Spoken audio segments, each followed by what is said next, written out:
Ranní dopravní špičku ve městě Charlotte v Severní Karolíně přehlušil mohutný výbuch na místním letišti. Přes plot šlehaly plameny. Lidé prchali na všechny strany. Hasiči spěchali k jednomu z hlavních hangárů. Čekalo je tam hotové peklo. V letištním areálu hořelo malé letadlo. Zřítilo se krátce po startu. Všichni na jeho palubě zahynuli. Vůbec jsme netušili, co se mohlo stát. Ta linka létala docela často a nikdy žádný problém nebyl. Ale vyšetřovatelé odhalili sérii pochybení. Byle, něco mě napadlo. A zjistili, že pasažéři cestující malými letadly byli celá léta vystaveni velkému riziku.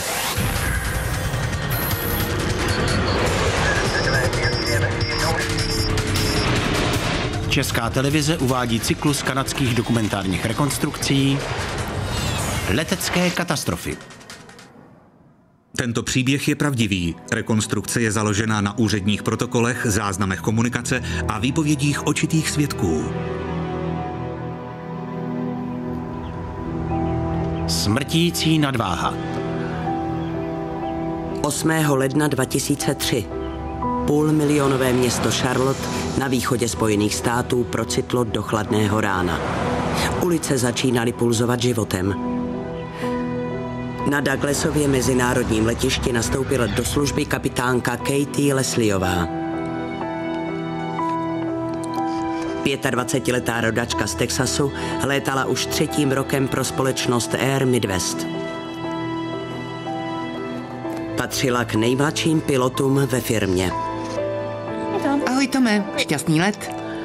Měla skvělé hodnocení a před sebou slibnou kariéru.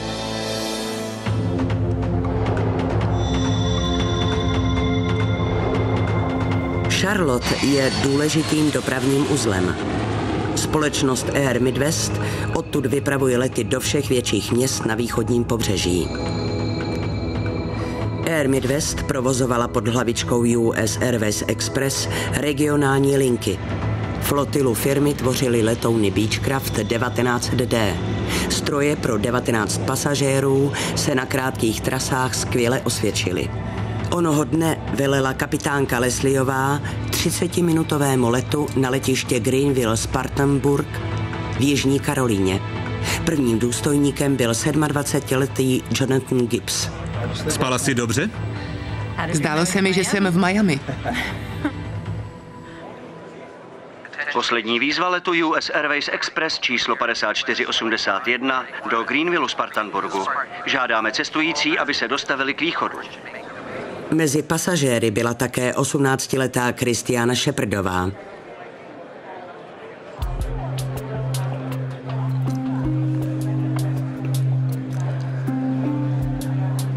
Její rodiče Doug a Teresa působili jako baptističtí misionáři na Azorských ostrovech.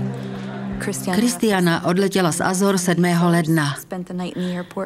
Strávila noc na letišti v Bostonu a druhého dne ráno letěla přes Charlotte do Greenville. Vracela se do školy. Měli jsme ji hrozně rádi. Byla milá, přátelská a otevřená.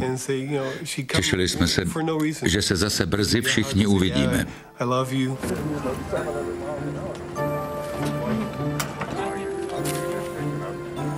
Christiana nastoupila na palubu v 8 hodin ráno.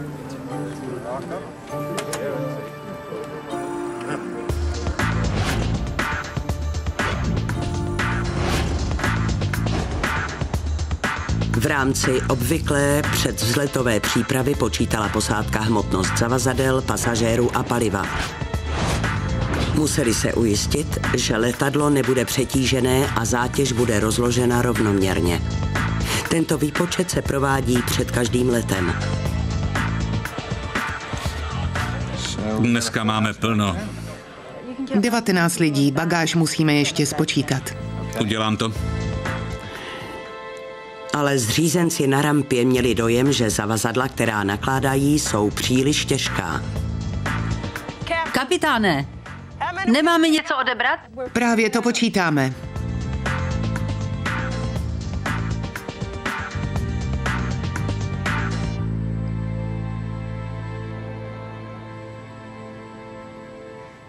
Myslím, že se nic odebírat nemusí. 17 018 liber. Můžeme mít 17 020, To je maximum. takže jsme v normě. Je to tak.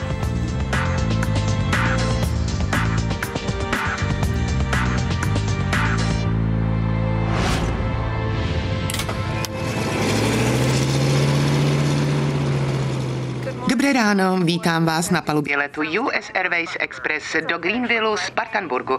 Pohodlně se usaďte. Naše cesta potrvá asi 30 minut.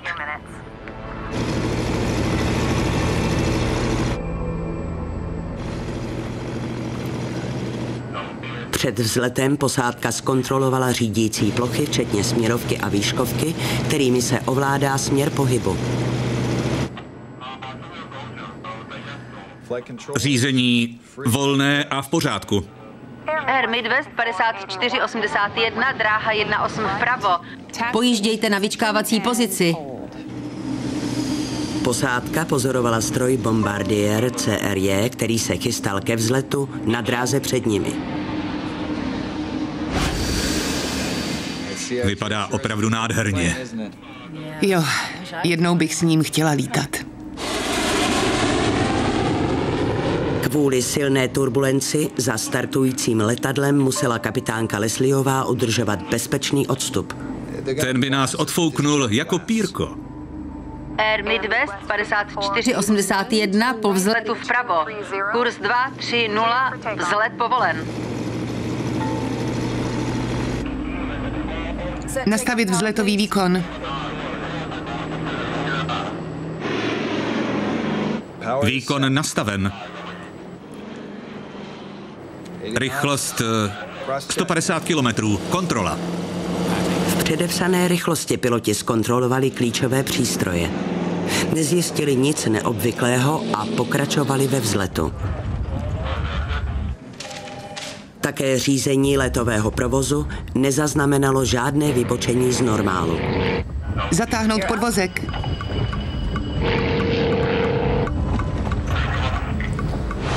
Co se to děje? Příď letadla se náhle prudce zvedla pod úhlem 54 stupňů. Pomoz mi, rychle. Nejde to. Dělej. Nejde to! Posádka se snažila snížit úhel náběhu. Vzduch obtékající křídla vytváří vztlak. Pokud by příď dál stoupala, letadlo by překročilo kritický úhel náběhu, ztratilo by vztlak a zřítilo se k zemi. Potlač. Pane bože, Air Midwest 5481, stav nouze. Poplach číslo 3, dráha 18 vpravo. Dispečerka vyhlásila pohotovost. Pane bože. Letadlo bylo 350 metrů nad zemí. Ztratilo vztlak, naklonilo se a přepadlo přes levé křídlo. Kapitánka Leslieová vší silou přitahovala řídící páku.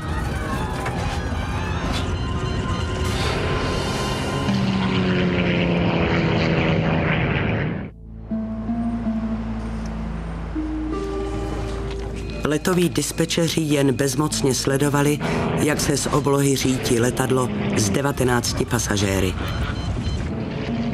Kapitánka Leslieová se do poslední chvíle snažila pád vybrat, ale stroj nereagoval. Mířil přímo na letištní budovy společnosti Air Midwest.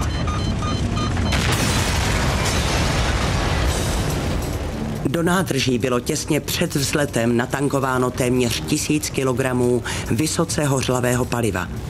To se po nárazu vznělo.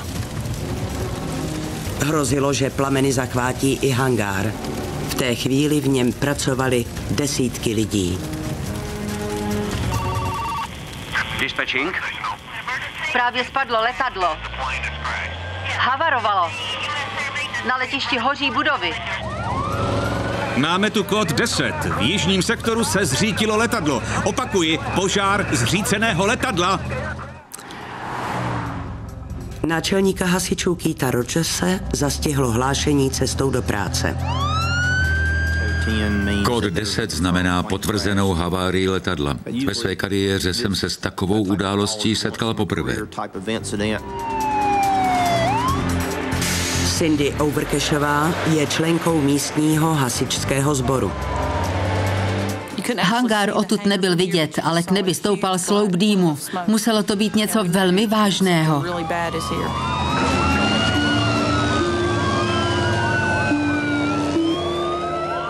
Obchodní ředitel společnosti David Isola zaslechl výbuch ve své kanceláři. Seděl jsem za stolem, když se ozvala ohlušující rána. Z vedlejší místnosti přiběhl kolega. Křičel, že viděl spadnout letadlo. Skočil jsem do auta a rozjel se tam. Isola zaznamenal na videokameru úvodní okamžiky tragédie.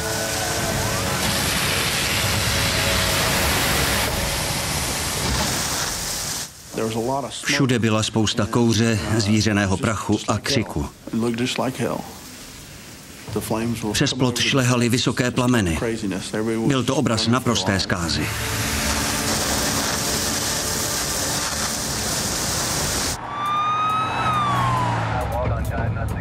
Na místo dorazil náčelník Rogers. Musel se prodírat proti proudu prchajících lidí. Když jsem se dostal na letištní plochu, viděl jsem, jak z hangáru vybíhají desítky zaměstnanců. Hasičské vozy se mezi nimi jen obtížně proplétaly. Museli jsme postupovat opatrně. Lidé v panice prchali a v jejich tvářích byla vidět hrůza a děs. Někteří byli popálení a zranění.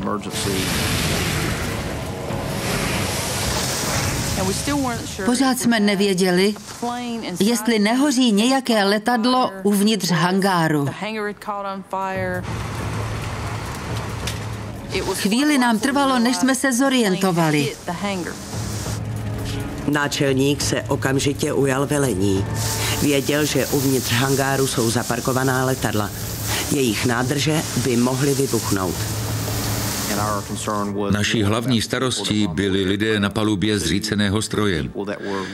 Ale stála tam ještě další letadla a hrozilo nebezpečí nových explozí. Proto jsem rozdělil úkoly tak, aby každý přesně věděl, co má dělat. Během několika minut se hasičům podařilo plameny zvládnout. Záchranáři stále doufali, že uvnitř vraku je někdo naživu.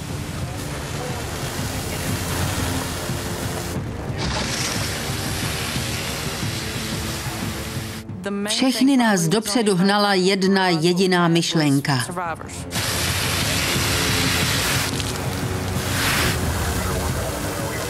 Náčelník Rogers vyslal skupinu hasičů pod vedením Cindy Overcashové k ohnisku požáru.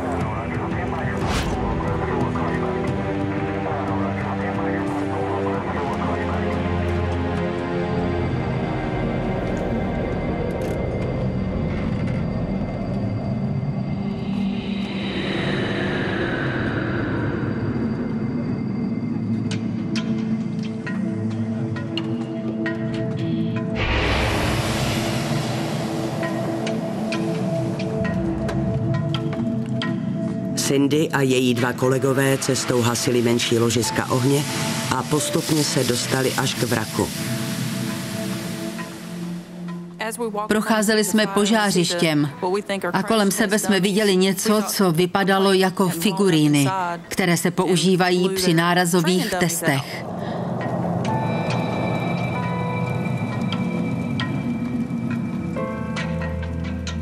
Ale bohužel nebyly to figuríny.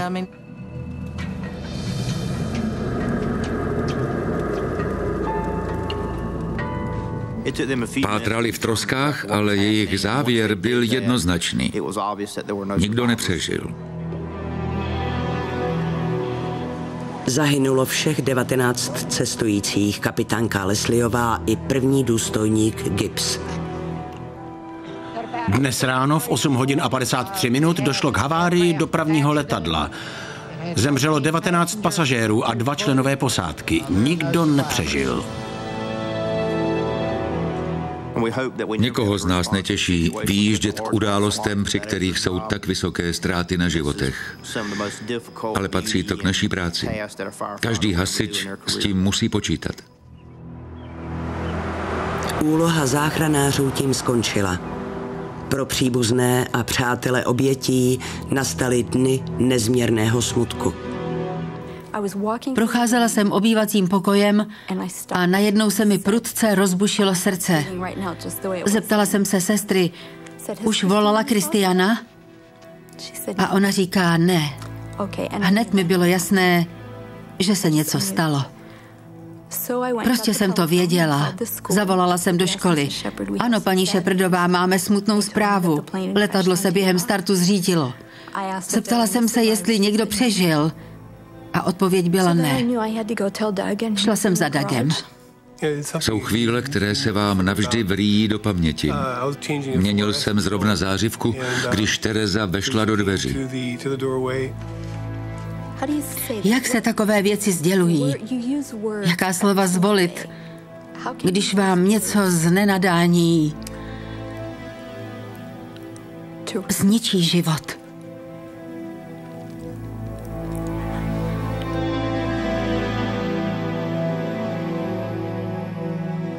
Řekla jsem, letadlo s Kristianou havarovalo.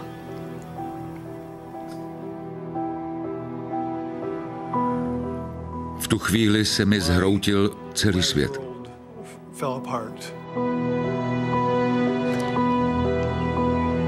Shepardovi i rodiny ostatních obětí chtěli vědět, co způsobilo smrt jejich blízkých.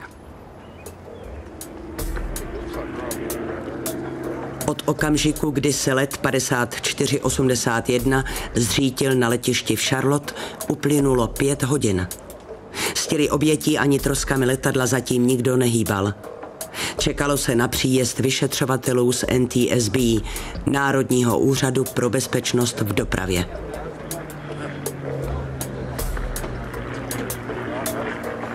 Patologové označovali polohu lidských ostatků červeně, žlutou barvu používali technici NTSB. Mezi kusy zkrouceného kovu pátrali po stopách, které by pomohly osvětlit události na palubě.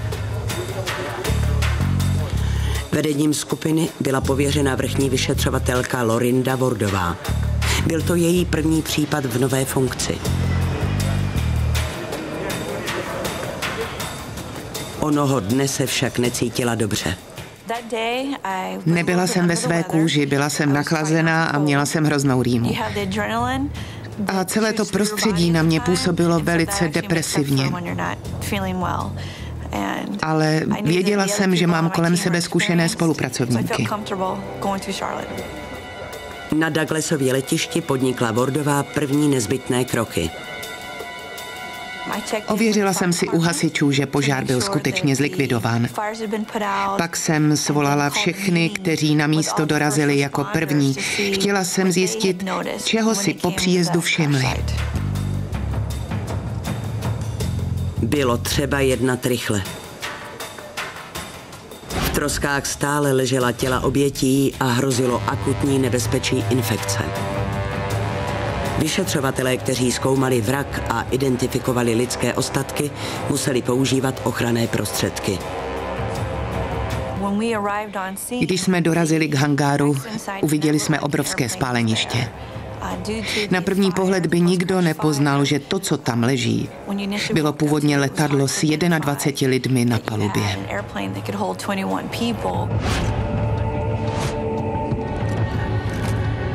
Zatímco na místě nehody pokračovaly zajišťovací práce, pátrala Lorinda Wardová se zbytkem týmu v blízkém okolí.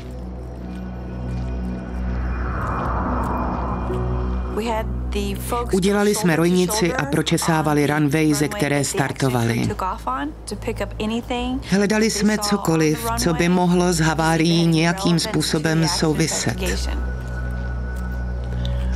Vzletové dráhy musí být čisté. Sebemenší předmět se může během startu proměnit ve smrtící projektil. Paříž 25. července roku 2000. Nadzvukový letoun Concorde najel při vzletu na 40 cm kovový díl.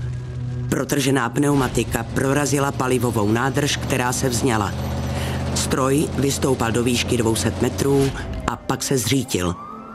Zahynulo všech 109 osob na palubě a 4 lidé na zemi. Během prohlídky na letišti v Charlotte byl objeven kryt nádrže ležící v nebezpečné blízkosti dráhy. Co to je? Ten kousek kovu mohl proniknout do motoru a velmi vážně ho poškodit. Tak vznikla první pracovní hypotéza. Během rozjezdu proud vzduchu víčko vymrštil. To bylo nasáté kompresorem motoru, zničilo ho a přivodilo pád letu číslo 5481.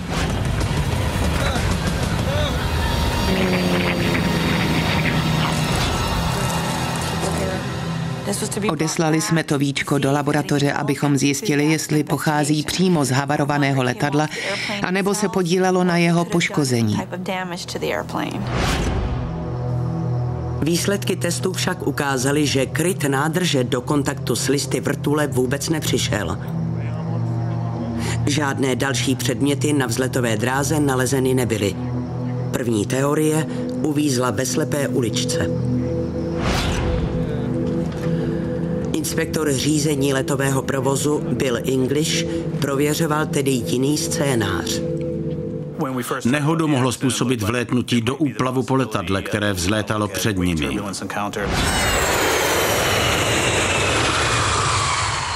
Za křídly velkých dopravních letadel se vytvářejí neviditelné vzdušné víry. Již delší dobu je známo, že tyto jevy mohou být velmi nebezpečné.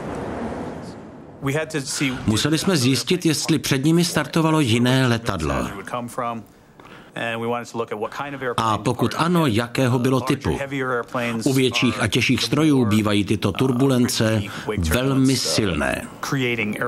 Bill English prostudoval radarové záznamy z doby havárie. Zjistil, že krátce před Beechcraftem vzlétl mnohem mohutnější Bombardier CRJ. Vypadá opravdu nádherně. Jo, jednou bych s ním chtěla lítat. Turbulence v úplavu vznikají za křídlem, ty nejsilnější na jeho koncích. Mají podobu dvou vodorovných vírů a pro menší stroje představují velmi vážné riziko. Dráha 1-8 vpravo. Pojíždějte na vyčkávací pozici. Proto letoví dispečéři řadí letadla v předepsaných rozestupech, aby se turbulentní proudění stačilo uklidnit.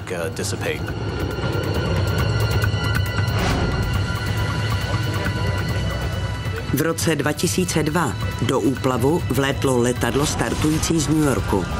Zřítilo se do rezidenční čtvrti. Zahynulo 260 osob na palubě a 5 lidí na zemi.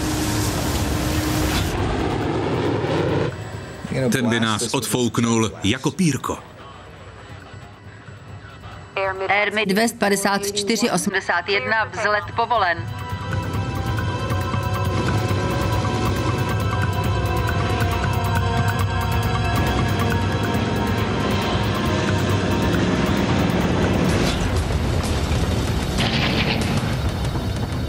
Vyšetřovatel Bill English musel zjistit, zda se podobný scénář neopakoval i na Douglasově letišti v Charlotte.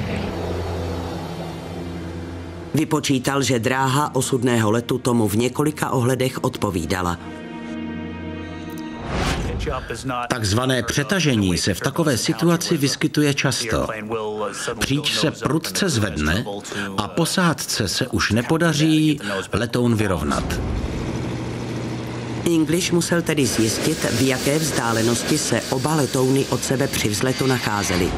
Řídící věž v Charlotte je vybavena počítačovým systémem, který sleduje pohyb letadel na letištní ploše. Díky tomu jsme mohli přesně určit, ve kterém bodě dráhy a v jakém čase vzlétl první stroj a kdy se za ním začal rozjíždět ten druhý. Bill English porovnal polohy obou letadel při vzletu. A jeho zjištění bylo pro další vyšetřování velmi významné. Bombardier se odlepil po dlouhém rozjezdu a pomalu stoupal, ale Beechcraft stoupal k obloze pod strmým úhlem. Letové trajektorie obou letadel se ani na okamžik neprotnuly. Protože letadlo Air Midwest se rychle dostalo nad úplav bombardiéru. Z toho vyplývalo, že i tato linie vyšetřování nikam nevedla a skončila ve slepé uličce. Teorie vlétnutí do úplavu byla tedy vyloučena a práce Billa Englishe tím skončila. Vyšetřovatelé obrátili pozornost k samotnému ohořelému vraku a postupně odhalovali celý řetězec pochybení, která po léta ohrožovala životy 10 000 cestujících.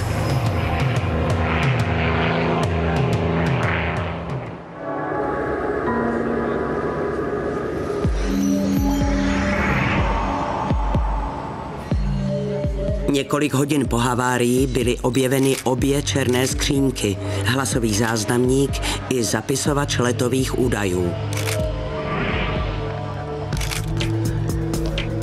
Zařízení jsou konstruována tak, aby odolala teplotám do 1100 stupňů Celsia.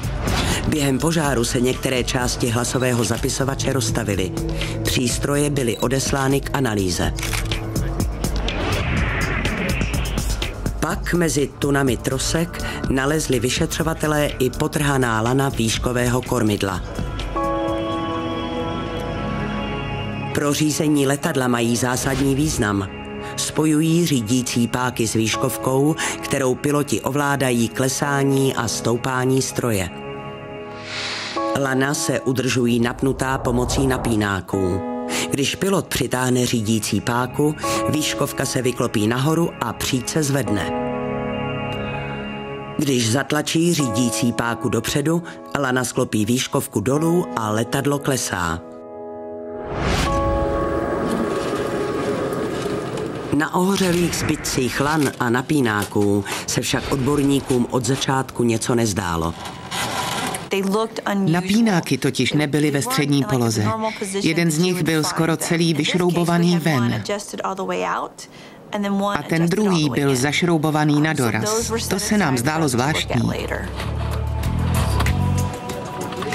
Vyšetřovatel NTSB Stephen Carbone odjel do Huntingtonu ve Virginii vyslechnout mechaniky, kteří na stroji pracovali před havárií. Věděli jsme, že letadlo krátce předtím prošlo pravidelnou prohlídkou. A museli jsme proto důkladně prověřit, jestli se během té prohlídky nepřihodilo něco, co by mohlo s nehodou souviset. Bylo nutné ta lana našponovat. Přidělil jsem to jednomu ze svých lidí. A nezapomeň manuál. Jdu na to. Po každých 1200 letových hodinách procházely stroje Air Midwest údržbou. Její součástí bylo i seřízení lan ovládajících výškovku. Během prohlídky mechanik zjistil, že lana jsou nedostatečně napnutá. V zápise uvedl, že je proměřil a seřídil podle servisní příručky.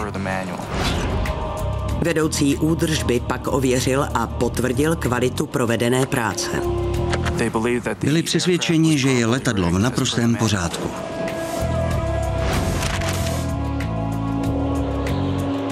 Dlouho se zdálo, že mají pravdu. Po této servisní prohlídce totiž letadlo 9krát úspěšně vzlétlo a bez problémů přistálo. Vyšetřovatelé se proto rozhodli přezkoumat záznamy o průběhu těchto letů.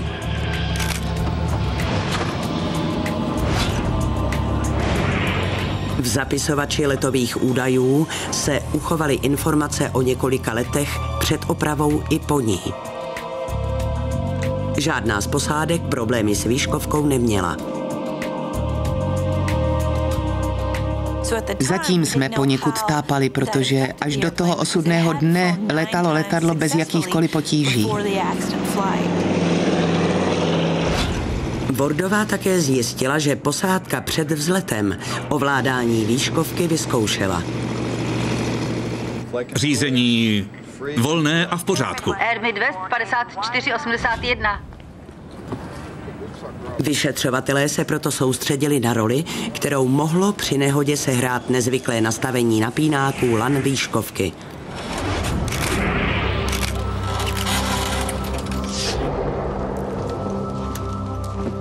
Jejich pátrání mělo pro objasnění nehody zásadní význam. Pouzdra napínáků bývají obvykle stejně dlouhá. U havarovaného stroje však bylo jedno opoznání delší než to druhé. Mechanici docilují správného napnutí lan právě otáčením pouzdra napínáku. Přílišným utažením se však lana zkracují a omezuje se rozsah výchylky výškovky. Řídící plocha by se měla sklápět dolů pod úhlem 14 stupňů. Po opravě se však tato výchylka zmenšila na polovinu.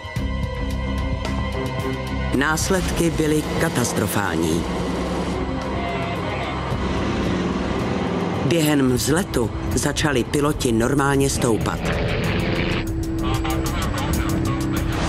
Co to je? Potlač! Pane bože! Omezení pohybu výškovky směrem dolů však pilotům znemožnilo zabránit dalšímu stoupání. Ten servisní zásah způsobil, že posádka v dané chvíli nemohla vůbec nic dělat. Letadlo překročilo kritický úhel náběhu. Došlo k odtržení proudnic, stroj ztratil vztlak a začal padat k zemi. Potíže s ovládáním výškovky vysvětlovaly, proč se let číslo 5481 zřítil. Řídící lana byla chybně seřízena. Piloti pak nedokázali ovlivnit podélný sklon letadla. Stephen Carbone zjišťoval, jak se mohli mechanici tak závažné chyby dopustit. Jo, už to vidím. Vrátil se proto do hangáru, aby je znovu vyslechl. Tentokrát však uslyšel trochu jinou verzi. Většina chlapů se to teprve učila. Servisní firma, která prohlídku prováděla, pracovala pro dopravce jako subdodavatel. A její mechanici měli s tímto typem letadla pouze omezené zkušenosti. Člověk, který tu noc lana seřizoval, se tento úkon vlastně teprve učil. Až budeš mít ty napínáky nasazený, otáčej pouzdrem, aby se lana napnula. Jo, už to vidím. Seřízení lan výškovky není jednoduché. Je to časově náročný proces, který zahrnuje 25 dílčích úkonů. Mám to. A co ty další kroky? S těma si nelám hlavu.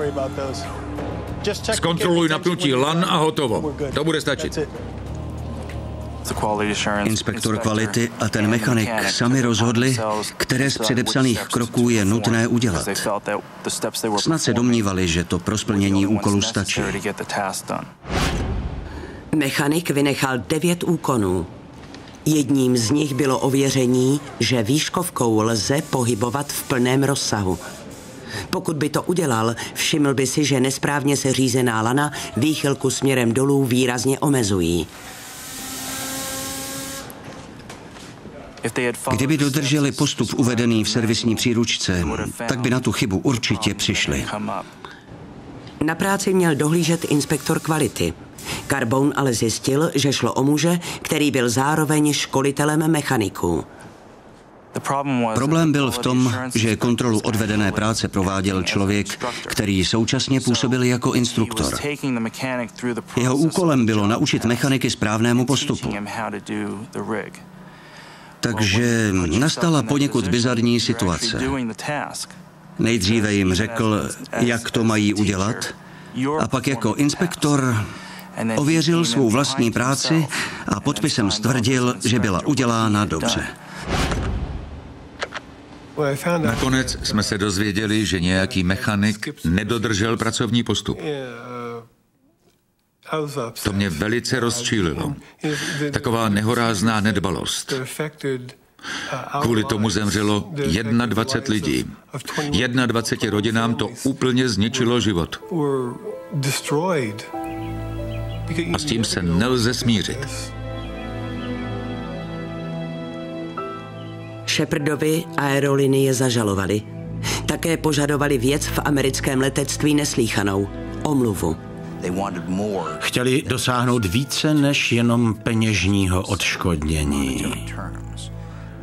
Cítili, že se musí zasadit o to, aby lidé, kteří takto tragicky zahynou, přestali být pouhými položkami na seznamu.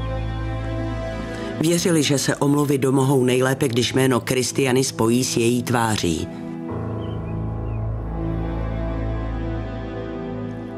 Rozeslali jsme tuto fotografii všem, kteří za tu havárii nesli svůj podíl viny. A také těm, kteří byli zapojeni do vyšetřování.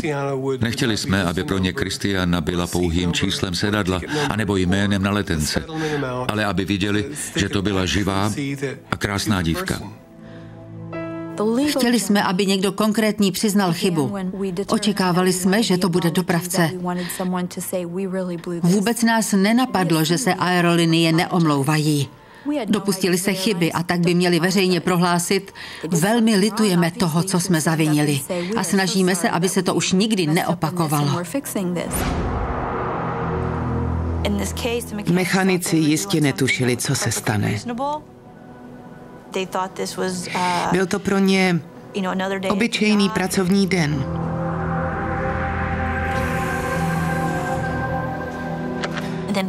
A pak se najednou dozvěděli, že kvůli jejich ledabylosti zahynulo 21 lidí.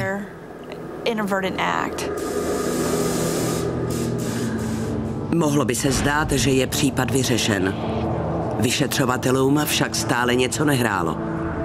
Proč se problémy s výškovkou neprojevily u některého z předchozích letů? Pořád nám to nešlo do hlavy.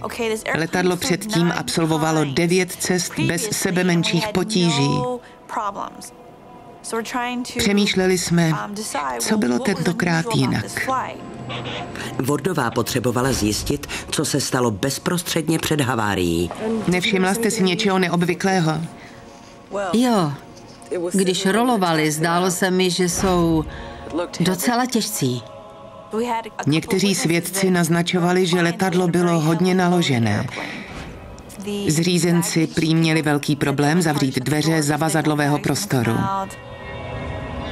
Každé letadlo má stanovenou maximální hmotnost, při které je schopno uskutečnit let. Úkolem pilotu před startem je spočítat, jestli ji nepřesahují. Dnes máme plno. Kolik máme odebrat? Právě to počítáme. Posádka letu číslo 5481 výpočet provedla.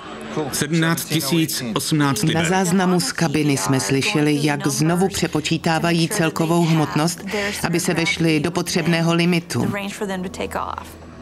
Můžeme mít 17 020? To je maximum. V každém letadle bez ohledu na velikost je nutné rozmístit cestující a náklad rovnoměrně. Klíčový vliv na stabilitu letu má poloha těžiště stroje.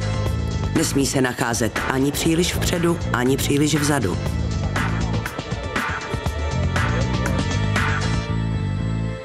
Takže jsme v normě? Ano, jsme. Nemusíme nic odebírat. Piloti při výpočtech používali průměrné tabulkové hodnoty. Jeden pasažér, to znamená 79 kg, a jedno zavazadlo, 10 kg. Věděli, že mají těžiště posunuté hodně dozadu. Ale spočítali si, že se do maximální povolené vzletové hmotnosti ještě vejdou. Vyšetřovatelé však potřebovali zjistit, jestli tomu tak bylo i ve skutečnosti. Sečetli jsme úhrnnou hmotnost zavazadel cestujících a posádky. Byly zváženy kufry z místa nehody.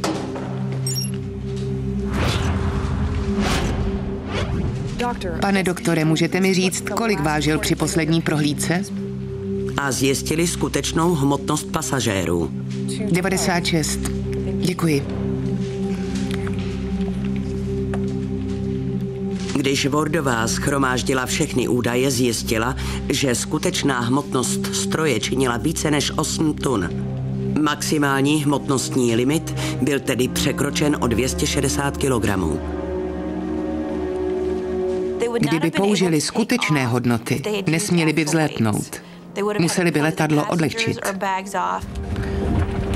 Vzhledem k vyšší hmotnosti cestujících a velkému množství zavazadel uložených na zádi bylo letadlo těžké na ocas. Mělo těžiště mírně vychýlené dozadu. V úvodní fázi vzletu to nevadilo. Zasunout podvozek. Potom se však hmotnost příďového podvozku přesunula dozadu a s ní i těžiště. To narušilo křehkou rovnováhu. Posádka se marně snažila letoun vyrovnat. Bránila jim v tom nedostatečná výchylka špatně seřízené výškovky. Když se zasunul příďový podvozek, posunulo se tím těžiště dozadu a letadlo ztratilo stabilitu. Výškovka neměla dostatečnou výchylku na to, aby dokázali letoun vyrovnat. Pak už nemohli dělat vůbec nic. Osud cestujících i posádky byl tedy spečetěn dříve, než vůbec vzlétli.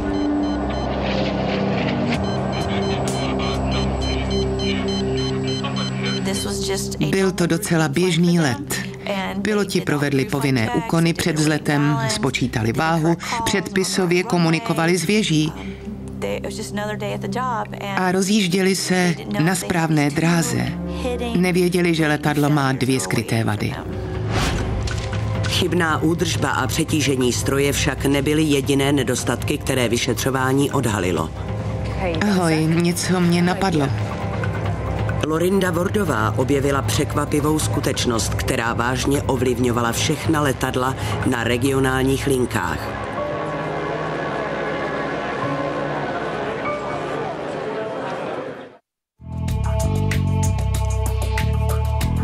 Vyšetřovatelé NTSB tvrdí, že každá nehoda činí leteckou dopravu bezpečnější.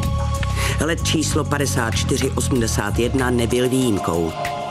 14 měsíců po havárii předložila skupina Lorindy Wardové závěrečnou zprávu, která měla zaručit, aby se podobné chyby nikdy neopakovaly. Federální úřad pro letectví měl stanovit nové průměrné hmotnosti cestujících a zavazadel. Stávající předpis totiž platil od roku 1936. Vůbec nebral v úvahu, že Američané jsou stále obéznější.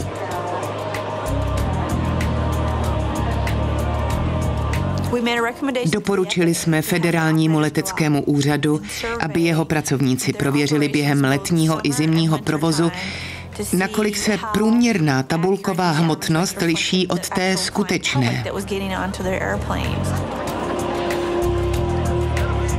Průzkum přinesl šokující výsledky. Průměrný dospělý Američan v té době nevážil 79, ale 88 kilogramů.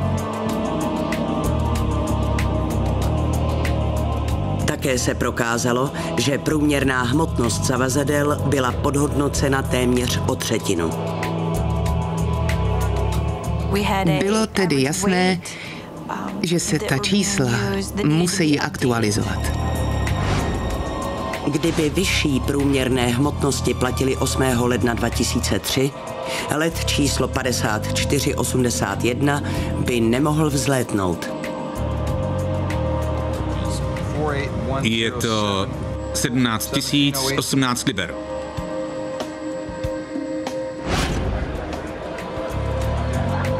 Piloti Air Midwest nyní počítají 90 kg za každého pasažéra. Kapacita letadel Beechcraft se tím snížila z 19 cestujících na 17. Zpráva Lorindy Wardové však uvádí, že i při aktualizovaných průměrných hodnotách nelze vyloučit pochybení. Provoz malých letadel může být bezpečný pouze tehdy, když se aerolinie přestanou řídit předpoklady a začnou sledovat skutečnou hmotnost osob a zavazadel na palubě. Vyvíjejí se nové technologie, které umožní dopravcům vážit cestující se zavazadly během odbavení. Takové informace mají zásadní význam. Počet osob využívajících regionální linky roste. Vzhledem k pohybu cen paliva se stávají malá úsporná letadla pro letecké společnosti stále zajímavější. Ve Spojených státech přepraví stroje tohoto typu více než 10 milionů lidí ročně. Pokud jde o hmotnost a celkové vyvážení, jsou menší letadla citlivější. Navzdory doporučení odborníků však téměř 70% malých letadel na pravidelných linkách dál používá průměrné hodnoty místo skutečných.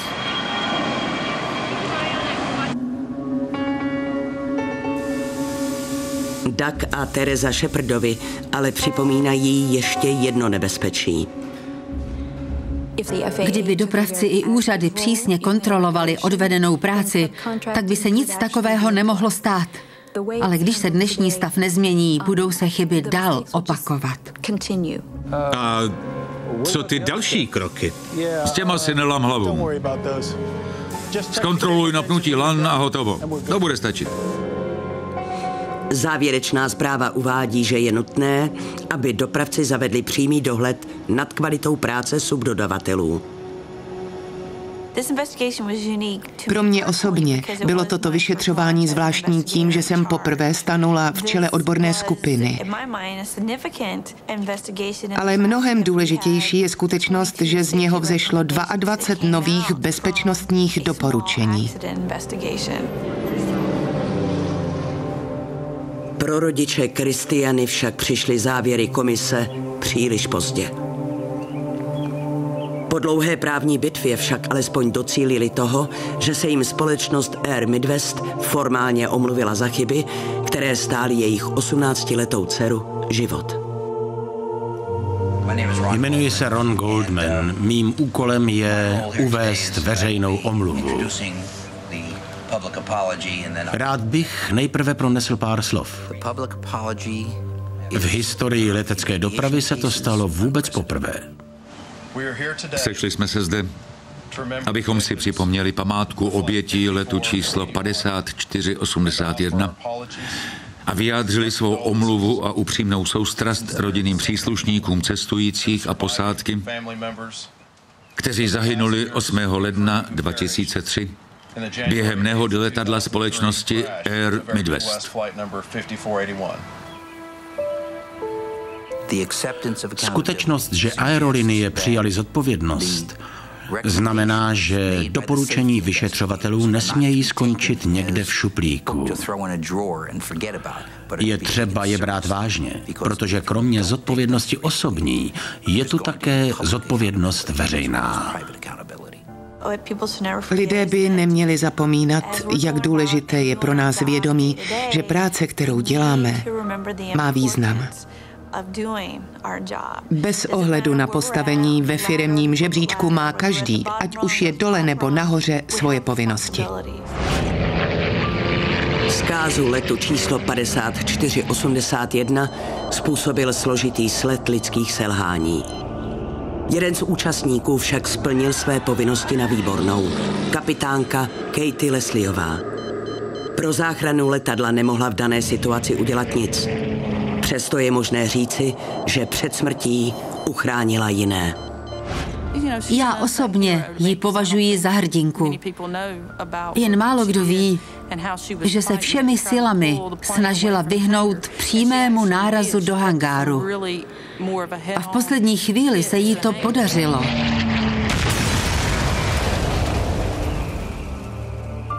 Jinak by těch obětí bylo mnohem a mnohem víc. Byla to právě Cindy Overcashová, která ve vraku nalezla tělo kapitánky Leslieové. Dodnes cítí, že jí s mladou pilotkou spojuje zvláštní pouto. Nevím, čím to je, ale mám pocit, že jsem ji dobře znala. Je to možná proto, že jsem tam přišla první. A jako bych byla u toho, když tento svět opustila.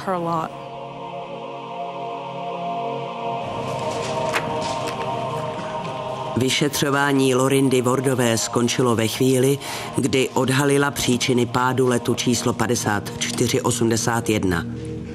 Díky její vytrvalosti je dnes létání pro miliony lidí bezpečnější. České znění připravilo Centrum převzatých pořadů.